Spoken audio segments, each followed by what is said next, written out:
At times, our purpose drops in our laps as if the heavens threw it by accident. Do not fear failure, but please be terrified of regret.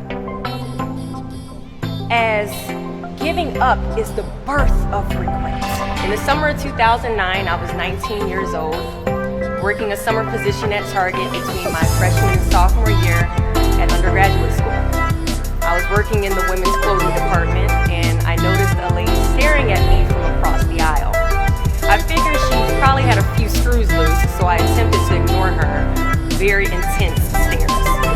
She eventually manages to make her way a little bit closer and closer to me, where I was working, until she eventually walks up to me and says hello. I say the famous Target quote, which is, "Hi, may I help you find something?" So now anytime someone says that to you all in Target, you know it's their job to say it to you. She then asks me, "Were you born in this country?" And I was immediately offended. And I said, "Yeah, I was born in this country." And then she says, "Do you have any kids?" I said, "No, I don't have any kids." She then asked me if I was married, and then I said, "No, ma'am, I am not married." She says, "How old are you?" I said, 19. "May I help you find something?" She then says, "You are the most beautiful girl I have seen." And I said, "Oh, thank you." I didn't work that much on my makeup, but I did the best I could, but thank you.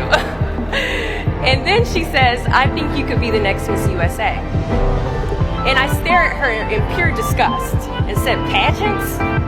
You're telling me pageants like Sandra Bullock, Miss Congeniality. Pageants? You think I should compete in pageants? I'm in the Army, okay? We don't do pageants in the Army." She then asked me to meet her at Starbucks the very next day before my next shift at Target. And she just wanted to do a little bit of explaining when it comes to what pageants is. And apparently I was a pretty open-minded 19-year-old, because I actually agreed to meet her the very next day. The next day, she brought this foot-tall stack of pageant books and proceeds to convince me to enter into a state pageant 3 months later. For those who do not know, when it comes to Miss USA, you have to win your state first, okay? So 3 months later, I compete in my first pageant, and I lose. I go back the second year, compete in the state pageant. I lose. Go back the third year, compete in the state pageant, and lose. Go back the fourth year, compete in the same pageant, and lose. I go back the fifth year, y'all, compete in the state pageant and lose. But guess what? I go back the sixth year. Guess what happens? I lose. I called her on the phone and said, "You told me I could be the next Miss USA." And she says, "Deshauna, keep working, don't quit, keep going back." And in June of 2015, she passes away from leukemia. 6 months later, in December 2015, I win Miss District of Columbia, USA.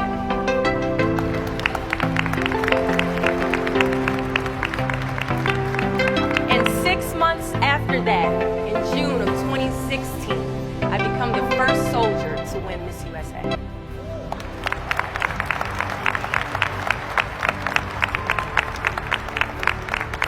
And you all already know where I'm going with this. At times, our purpose drops in our laps as if the heavens threw it by accident. I ask only one thing of you all today after you leave this building, after accomplishing an amazing goal. Do not fear failure, but please be terrified of regret. As giving up is the birth of regret. After you walk out this door, you will receive 100 doors shut, slammed in your face. You will have 100 moments that will be filled with someone telling you no, or telling you, "Thank you for your application, but we regret to inform you that we've chosen a different candidate for this job." You will sit in 100 different interviews and you will not get the job. The reality of life is that we will all hear more no's than we hear yeses. And we will fail a lot, and I mean a whole lot. But what I ask of you today is to not take no for an answer. Don't be afraid of no's. Be afraid of the possibility of a yes that you have prematurely destroyed because you decided to quit before the clock strikes 12.